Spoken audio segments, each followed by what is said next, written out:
Representative Hardaway, you're recognized on House Bill 2795. And before we get started, a lot of people have traveled a long way to be here today, and we're going to go into recess at some points during the hearing today to hear from several speakers, but just be patient with us, and we'll try to work through this. You're recognized, Representative Hardaway. Thank you, Mr. Chairman, members of the committee,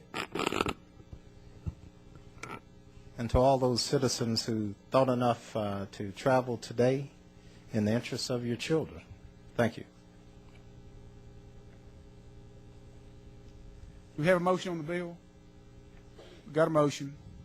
You recognize Mr. Hardaway. Mr. Chairman, House Bill 2795 actually came into being during the time that the public school system still required an assessment test as virtually an exit exam, or do or die at the end of your school career, and it determined whether you were going to get a diploma or not. I thought that was wrong. Fortunately,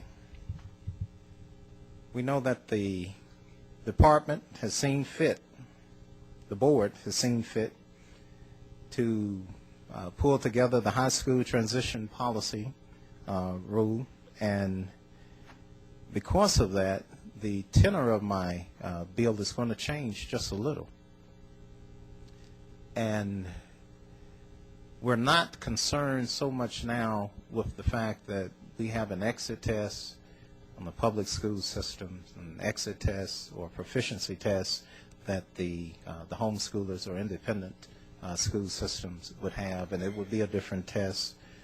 Now, I want to focus on what the impact would be, could be, on, because of the changes that the Board of Education, State Board of Education has made, what the impact could be in figuring that 25% tile of the GPA for these necessary courses, core subject matter, whether that's going to figure into making some of the public school children have to go through a different quantifying process for what their knowledge base is, and thus being able to get a degree, and thus being able to access higher ed, and thus being able to access higher ed scholarship money, grants, and loans. Because the bottom line is this: it's on how you're measured that determines what that measurement is. I've had the pleasure of speaking with several of the homeschool parents and students today and yesterday, and I want to make sure that I say that everyone was respectful, and all of my emails and phone calls have been respectful, and I thank you for that. And it is just indicative of what can happen when the dialogue begins. I'm the founder and visionary of the Memphis Academy of Health Sciences, which of course is the first public charter school to open its doors in the state of Tennessee.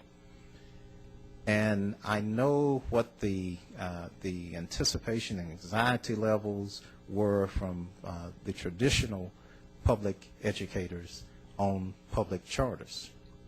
So there's a whole lot of sympathy with what your anxiety level is anytime there's legislation that comes to bear on the autonomy that you enjoy as homeschool parents. I appreciate that. What it does, Mr. Chairman, is allow us to be able to make use of best practices that the homeschoolers would be able to develop, proven out. We've got to have some kind of general way of measurement and actually collecting that data and bringing it into the public school system. But that's cheaper, and it makes a whole lot more sense than having to develop umpteen laboratory schools. We've already got it working, and I don't think there's anyone, educator, professional, amateur, or otherwise, that is going to be more creative in developing a program by which the children learn better than that first teacher, and that's the parent. So I want to allay any fears that the committee or the attendees may have that I'm out to get the homeschoolers or the independent schoolers. The impetus has changed as far as the bill itself, of course, because of the high school transition policy rule that has come down from the Tennessee State Board of Education. And Mr. Chairman, I'm going to need more time to digest it and determine the impact.